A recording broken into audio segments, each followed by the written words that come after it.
हमको अब जीने का मन नहीं, ये लोग हमको टॉर्चर कर रहे हैं और ये हमको मारना चाहते हैं, मैं मर जाऊँ। दी मैं आपकी अभी भी ऑन कैमरा मैं कह रही हूँ ये सारी बातें। अब मैं बहुत ज़्यादा परेशान हो गई हूँ और मेरे लिए कुछ भी बचा नहीं है और मैं कर सकती हूँ ये चीज़। अपनी पत्नी की इज्जत को तार तार कर रहा है। जी बिल्कुल, और मैं कर सकती हूँ सुसाइड, क्योंकि मेरे लिए अब सुसाइड करना बहुत बड़ी बात नहीं हो गई है। लेकिन हाँ, अगर मैं सुसाइड करती हूँ तो इसके पीछे के रीज़न सिर्फ और सिर्फ पवन सिंह है, सिर्फ और सिर्फ पवन सिंह है। मैं और किसी को नहीं बोलूँगी, क्योंकि पवन सिंह ने मुझे वो दिन दिखाया है ना दी, जो मैं कभी अपने जीवन में नहीं भूलूँगी।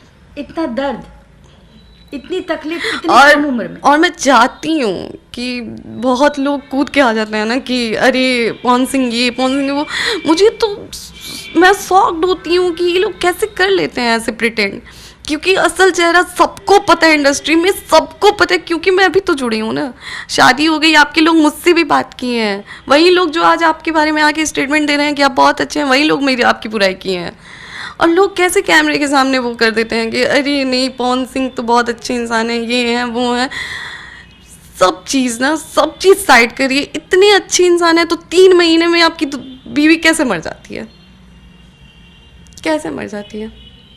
आपके पापा ने कहा कि एक बीवी बनने। मैं कहूँगी दीदी आपसे कि अगर पॉसिबल हो तो जाइए आप नीलम के मम्मी पापा का इंटरव्यू फिर से लीजिए और मंदिर में ले जाके कसम खिलाइए उन्हें कि आपकी बेटी के साथ क्या हुआ था, आज बोल दीजिए, क्योंकि दूसरी बेटी का सवाल है। मैं जरूर जाऊंगी। अगर कोशिश करिए, हो सकता है तो नीलम के मम्मी पापा को कांटेक्ट करिए, क्योंकि अंदर की चीज़ें मुझे पता है, मैंने सुना है। अगर आप पॉसिबल है आप कांटेक्ट करिए। और मैं हुआ था जो आपने सुना? एक सुनी सुनाई बातें आती है। मैं उसी घर के लोगों ने मुझे बोला है कि नीलम को मार दिया गया था। अब कितनी सच्चाई है मुझे नहीं पता, लेकिन आपसे मैं रिक्वेस्ट करती हूँ। एक कहा जाता है कि एक पत्नी चली गई, उसके गम में लोग सुधर जाते हैं, या कभी ऐसा कुछ हो जाता है तो दूसरी पत्नी को तो वो अच्छे से रखेंगे। बताइए, आप एक चीज़ बताइए कि मेरे से शादी होती है, मेरे से शादी के बाद नीलम की पुण्यतिथि मनाई जाती है, उससे पहले आप बता दें, मेरे शादी से पहले मतलब 3 साल हो गए थे मरे हुए उन्हें। उस 3 साल में पुण्यतिथि क्यों नहीं मना? जब इन्हें लगा कि अरे अब तो चीज़ें यहाँ। जी बिल्कुल है, 3 साल पहले मेरी शादी के 3 साल पहले नीलम डेथ की हैं, और उस बीच का आप एक टाइम मुझे दिखा दीजिए कि नीलम की पुण्यतिथि मनाई गई है। पुण्यतिथि कब मनी? जब ज्योति सिंह से शादी हुई, ज्योति सिंह को नीचा दिखाने के लिए, ज्योति सिंह को वो करने के लिए कि वो मैंने अपने इंस्टा पे पोस्ट भी किया था एक टाइम, जब मैंने देखा पहली बार, जब मेरे शादी बार उन्होंने पुण्यतिथि कब मनाई थी अपनी पत्नी की? जब हमसे टेंशन हुआ, इंस्टा पे पोस्ट किया गया है। मतलब ये दिखावा है। जी, आप जाके इंस्टा पे चेक करिए, 3 साल में एक बार भी नहीं डाला गया। जब मेरे से शादी हुई तब से डाला गया, तो ये इंसान ना अपना सेफ साइड ढूंढ रहा था उस टाइम से ही। अच्छा, मतलब कि 3 साल गुमशुदा हो जाना, फिर अचानक से दूसरी शादी कर लेना, ज्योति सिंह को ज़िंदगी में लाके और लोगों के सामने कहीं ना कहीं सिंपैथी गेन करना कि भाई हम तो पत्नी से बहुत प्यार करते थे, अब कहीं आप भी मर गई तो फिर आपसे भी प्यार करेंगे। मैं तो साफ कह रही हूँ कि अब मेरे पास ऑप्शन ही नहीं है। मैंने आपसे भी कई बार बात किया, तो मैं फ्रस्ट्रेशन हुई जब आपके पति ने आप पे लांछन लगाया, उस वक्त आप बहुत गुस्से में थी, आप रो रही थी और कह रही थी कि हम मर जाएंगे दीदी। क्योंकि बात एक पति और पत्नी की नहीं थी, बात थी कि एक बाप, मेरा बाप सुन रहा है ये सारी चीज़ें, मेरे अंकल देख रहे हैं, मेरा भाई देख रहा है, मेरी बहनें हैं जिनकी शादी होनी है, क्या इफेक्ट पड़ेगा इन सब चीज़ों से? कहीं ना कहीं आपके रिश्ते ने आपके भाई बहन पर भी ब्रेक लगा दिया। बिल्कुल लगाया है। मैंने पहले भी इंटरव्यू में, मेरी जो बीच वाली सिस्टर है वो पापा से कहती है कि नहीं पापा मैं शादी ही नहीं करूँगी।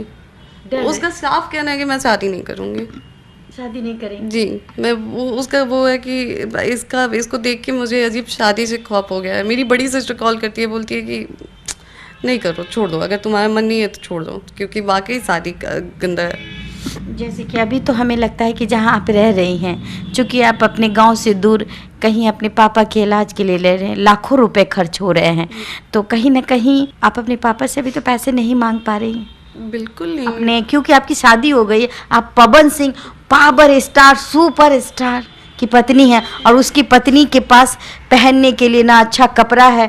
मैं आपके पिता की बात नहीं कह रही हूँ, आपको नहीं लगता कि पवन सिंह सुपर स्टार है और उसकी बीवी भिखारी है? जी बिल्कुल। मेरी कंडीशन वो कर दी गई है। आप सोचिए कि इस कंडीशन में आपने देखा है पापा को, आपने सामने से देखा है, किस मुंह से मैं पापा से डिमांड करूं कि आप मेरे लिए ये कर दीजिए, मेरे लिए वो कर दीजिए। और मैं करूंगी तो मेरी बहन जो है, मेरे भाई जो हैं, उनके लिए कौन सोचेगा? क्योंकि खर्चे हो रहे हैं, बहुत सारे खर्चे हो रहे हैं। अब आपके पापा के पीछे तो हमें लगता है कि अभी तक में 20-25 लाख रुपए खर्चे हो गए होंगे। जी, हमने दिखाया है, जब से ट्रीटमेंट चल रहा है काफ़ी खर्च हो गया है, काफ़ी ज़्यादा। और यहाँ रहना, पॉश इलाके में रहना, खाना पीना कितना टफ है। क्योंकि जब आप किसी फ्लैट में रहते हैं तो आप सब सारे साधनों को लेके नहीं रह सकते, किराए पे रहते हैं। पापा की दवाई, पापा को डॉक्टर के पास ले जाना, फिर भाई बहन की पढ़ाई, उस पर क्या कहें? ये एक तो ये रूम भी जल्दी जल्दी में लिया क्योंकि हॉस्पिटल के पास में है जहाँ पापा का ट्रीटमेंट चल रहा है, वहाँ से पास में है ये रूम। तो अभी हम रूम लेके अभी सेट करने का सोच ही रहते, तब तक पापा की तबीयत ख़राब हो गई। अचानक से पापा को यहाँ पे आना पड़ा क्योंकि लगातार पापा की पेट की स्वेलिंग मतलब और ज़्यादा हो रही थी। तो पापा का कॉल आया तो हमने बोला आ जाइए बनारसी दिखा लेते हैं। तो अब यहाँ इनके आने के बाद से लगातार इनमें बहुत ज़्यादा खर्च हो जा रहे हैं। पापा में दवा हो गया, टेस्ट वगैरह सब रोज़ पर डे का टेस्ट है, कभी कुछ टेस्ट करवाना है, कभी कुछ टेस्ट करवाना है, तो इसमें काफ़ी कुछ। तो इसमें हम नहीं। अच्छा, एक बात बताइए, 6 महीने में कभी पापा आपके पास आए बॉम्बे, कभी आपके यहाँ का चाय पिया?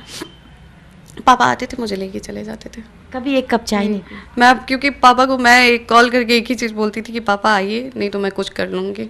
और पापा आपके घर का एक कप पानी भी, एक कहते हैं ना कि जो बाप होता है अपने ससुराल का पानी नहीं पीता है, तो वो क्या वो वहाँ का माहौल ऐसा होता था ना, दादी मैं आपको बता रही हूँ कि आप खाने की तो दूर की चीज़ें, आपके गले से पानी नीचे नहीं जाएगा। वहाँ का माहौल ऐसा होता था। और आपके पापा अकेले जाते थे? जी, मेरे पापा आते थे। बहुत हाँ, सीधे मेरे हैं एक कॉल पे मेरे पापा वहाँ पहुँच जरूर जाते थे। मैं एक कॉल करती थी कि पापा मैं परेशान हो रही हूँ, ये लोग मेरे साथ ऐसे कर रहे हैं, आप आइए। तो ये चीज़ था। और ये चीज़ मेरी सास भी बोलती थी कि हाँ, इसका बाप इसके लिए एक्टिव रहता है। और पापा बहुत ज़्यादा मतलब सीधे हैं, बहुत ज़्यादा केयरिंग हैं अपनी, मतलब बेटों से ज़्यादा वो हमें मानते हैं। तो मेरा एक कॉल आता था कि पापा अगर कल आप नहीं आए ना तो मैं अपने आप को कुछ कर लूँगी, क्योंकि बहुत ज़्यादा हो रहा है यहाँ पे चीज़ें। तो मेरा कहना होता था पापा मुझे सुबह, अगले दिन सुबह अगर मुंबई रहती थी तो अगले दिन सुबह मुझे पापा वहाँ मिल जाते थे। आरा रहती थी तो तुरंत शाम को आ जाएंगे। चलो, तो मैं नहीं समझ में आ रहा है। अच्छा, आपकी मम्मी बहुत सीधी हैं।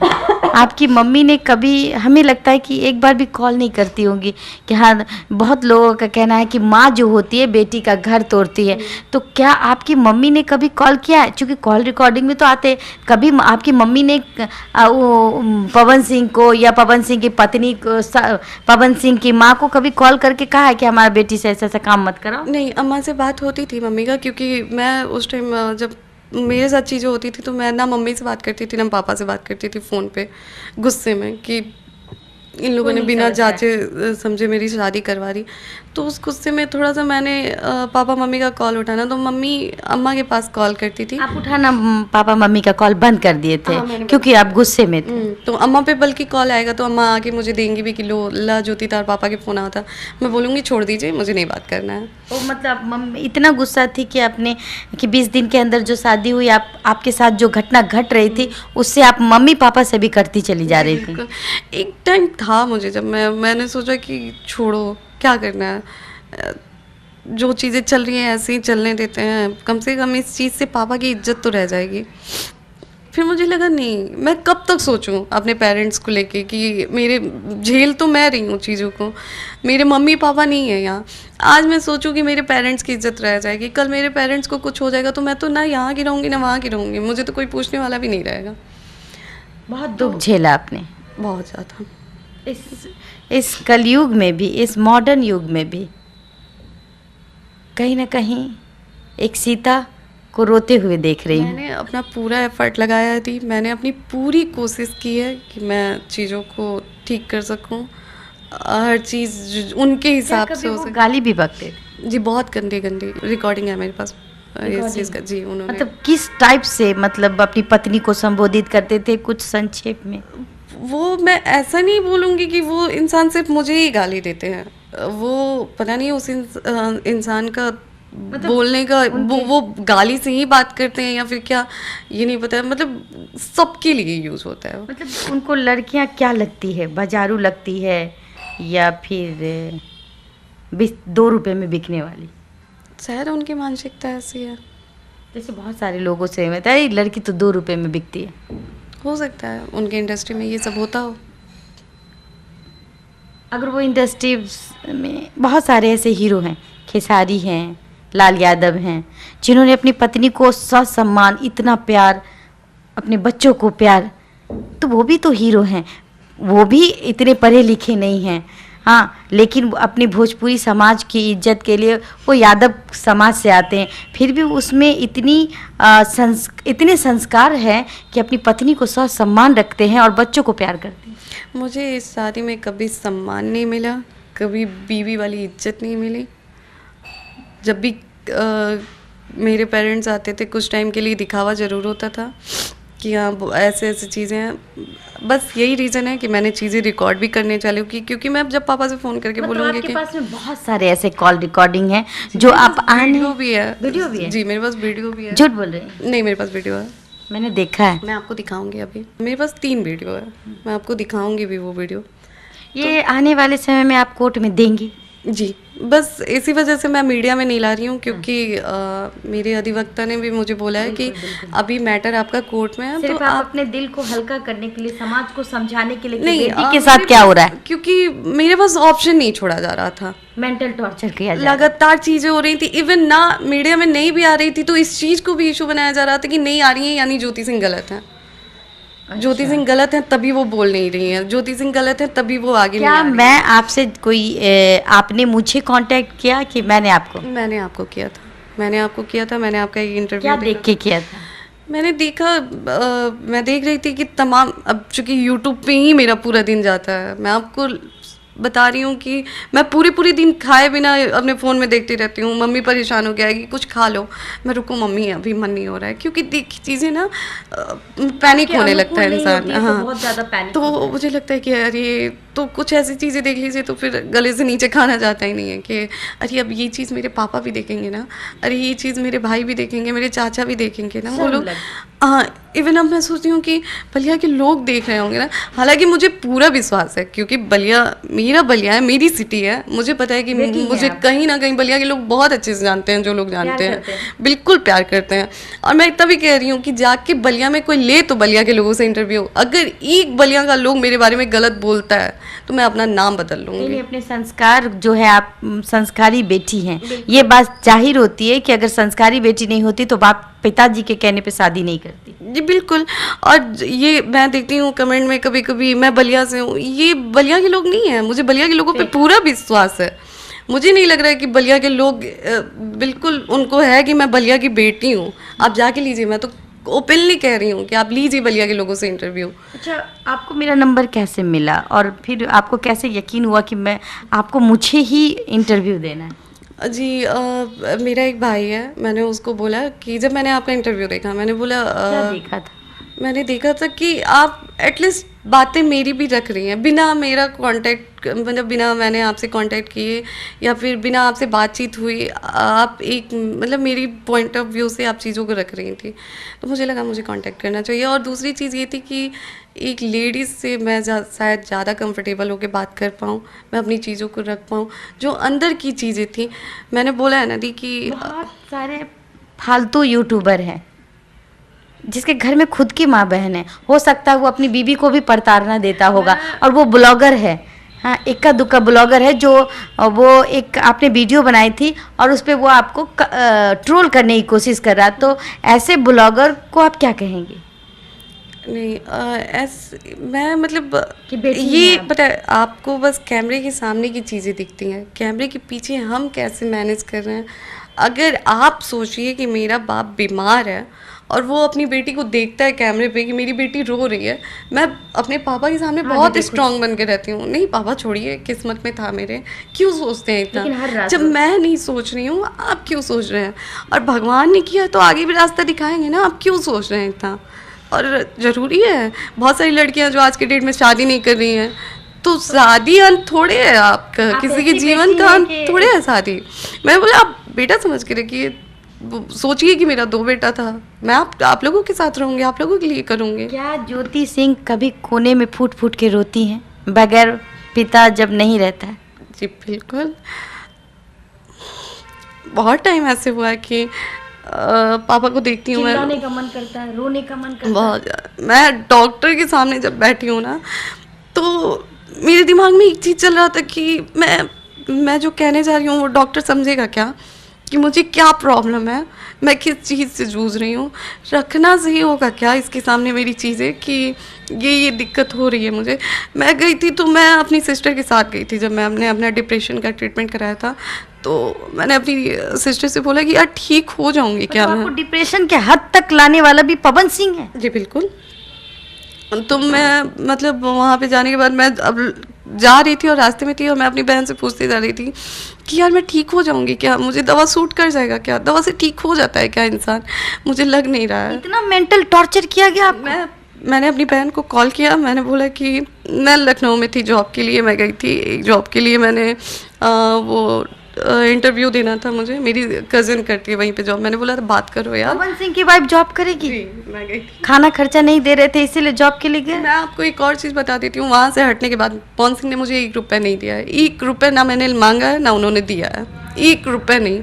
मतलब आपने नहीं मांगा, चलिए एक पत्नी शर्मीली होते नहीं मांगता, एक पति को तो पता होता है कि पत्नी की ज़रूरतें हैं, पत्नी बीमार होती है, पत्नी के खर्चे कैसे उठेंगे। मैंने कभी नहीं मांगा है और ना ही उन्होंने दिया है। आप चाहें तो आप ये चीज़ें उनसे क्लियर कर सकते हैं, मैंने 1 रुपया पवन सिंह से नहीं लिया। शुरू में बुरा लगता था लेकिन अब धीरे धीरे फर्क पड़ना बंद हो अपनी गया। बातों को नहीं रख पाती है तो कैसे रिएक्ट करती है? लगता है बुरा, मतलब ऐसे मन होता है आप कि कमेंट देखती है, जैसे मुझे पता चला आपने हमें फ़ोन किया कि इसने ये कमेंट किया दी, हम पवन सिंह ऐसे कैसे कर सकते हैं, मेरे इज्जत को कैसे बर्बाद कर सकते हैं, एक पति हमको सरेआम इस तरीके से कैसे कह सकता है। जिस तरीके का बुकलाहट आपने हमको फ़ोन करके कहा, उस समय आप क्या लग रहा था कि आप क्या करती अगर मैं आपको नहीं रोकती तो? मैं बोल रही हूँ ना कि बहुत बार ऐसे हुआ है कि मैं पैनिक हुई हूँ और मैंने इस चीज़ का ट्रीटमेंट भी लिया है अपनी सिस्टर के साथ जाके। मैं उससे पूरे रास्ते एक ही सवाल करते गई थी कि यार दवा से मैं ठीक हो जाऊंगी कि मैंने 3 बजे रात को इसको कॉल किया था लखनऊ से, ये बनारस में थी, मैंने बोला प्लीज़ आके मुझे डॉक्टर के पास ले जाओ, नहीं तो मैं मर जाऊंगी, मैं कुछ कर लूंगी अपने आप को। नहीं आती है, मुझे नींद नहीं आती थी, मैं भगवान के सामने रोती थी कि मुझे नींद आ जाए, मैं सो जाऊं। और फिर मुझे ये बुरा लगता था कि मैं क्यों रो रही हूँ, मैं सोने के लिए रो रही हूँ, मैं भगवान से मांग भी रही हूँ तो क्या मांग रही हूँ कि मैं सो जाऊँ, भगवान मुझे नींद आ जाए। मुझे 24 घंटे नींद नहीं आती थी, मैं एकदम परेशान हो गई थी। तब जाके मैंने इसको कॉल किया, मैंने बोला अब नहीं हो रहा है जो ये, आप मुझे डॉक्टर के पास ले चलो, नहीं तो मैं आत्महत्या कर लूँगी, मैं कुछ कर लूँगी क्योंकि मेरे से नहीं हो पा रहा है। इसने बोला कि देखो पापा के बारे में सोचो, हम कल आ रहे हैं, हम तुमको ले चलेंगे डॉक्टर के पास। मैंने बोला नहीं, तुम प्लीज़ किसी भी ट्रेन कुछ भी पकड़ो, अब भी आओ लखनऊ, मुझे कल सुबह डॉक्टर के पास जाना ही है, मुझे ले चलो, मुझे डॉक्टर को दिखाओ क्योंकि अब ना मेरे से बर्दाश्त नहीं हो रहा है। मतलब उसने बोला कि कैसे जगना, बेचैनी। उस टाइम मेरी बहन कज़न मेरे साथ थी, उसको जूही ने कॉल किया, बोला कि तुम उसको उठाओ, देखो प्लीज़ कुछ करे ना, मैं सुबह ही आ रही हूँ, मैं इसको ले जाऊँगी डॉक्टर के पास। फिर हम लोग डॉक्टर के पास गए, दवा लेके, फिर वो बोली कि चलो जब तक ठीक नहीं हो जाती हो बनारस चलो, उसके बाद आके अपना जॉब वॉब जो करना होगा करना, अभी जब तक ठीक नहीं हो जाती हो। अच्छा, वो भयानक, कभी पवन सिंह ने कभी प्यार किया होगा, उन चीज़ों को भी आप कभी याद करती थी, और कभी नफ़रत किया होगा तो नफ़रत को कितना आपने अपने दिल में रखा और प्यार को कितना? कैसे आप जब रात में जब आपको कहा कि मैं तुमको नहीं रखूँगा, तो उस वक्त आपका सिचुएशन क्या था जब आप माँ पिता के घर आई थी और हमें खाना तो निवाला धंसता नहीं होगा? मैं सीरियसली आपको बता रही हूँ, तो वहाँ से निकलने के बाद ना, मैं जब अपने घर पे आई थी तो मुझे बहुत रिलैक्स फील हुआ था जी, क्योंकि मुझे लगा था कि मैं अजीब चीज़ों से निकल के आई हूँ, मुझे सुकून की नींद आई थी अपने घर पे। वहाँ पे डर के हर चीज़, मतलब कि आप जब तक मुंबई में रही, जब तक अपने ससुराल में रही, एक डर आपके पास था कि मेरे पति ने मुझे बहुत, ये इंसान क्या बोल दे, कब आके ये इंसान किस चीज़ पे सवाल करने लगे, कब कुछ भी होगा ना, हाँ अपने यार में बिजी हो ना, अपने यार के लिए कर रही हो ना। अब मैं क्या कहूँ, आज पूरे दिल का दर्द आपको सुनाने के लिए खुद मैं यहाँ आई थी, और वो भी ज्योति की जुबानी। फिलहाल देशवा न्यूज में इतना ही। सोचना आपको है कि बेटी को तिल तिल मरते हुए देखना है या बेटी का तमाशा बनते हुए देखना है। एक पति जो अपनी पत्नी की करतूत को छिपाता है, एक ये पति जो अपनी पत्नी के करतूत नहीं है, उसने कुछ नहीं किया तो इल्ज़ाम लगा के कुछ भी कह देना है, उसको समाज में दोषी ठहराना है। तो ये राम नहीं रावण है।